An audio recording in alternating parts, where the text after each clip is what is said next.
Batang 90s ako. Panahon ng simpleng buhay pero punong-puno ng saya. Gigising sa umaga, may gatas sa baso at cartoon sa telebisyon.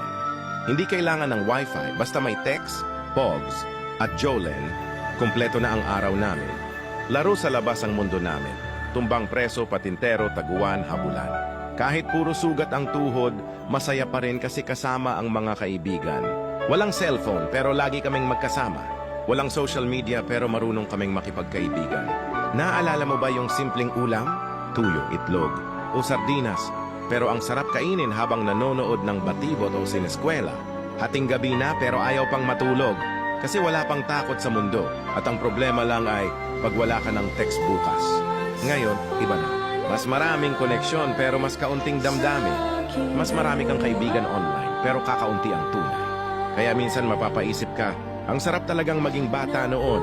Sa panahon ng larong totoo, tawanan sa labas, at mga alaala na habang buhay mong dadalhin. Batang 90s kami at proud kami doon.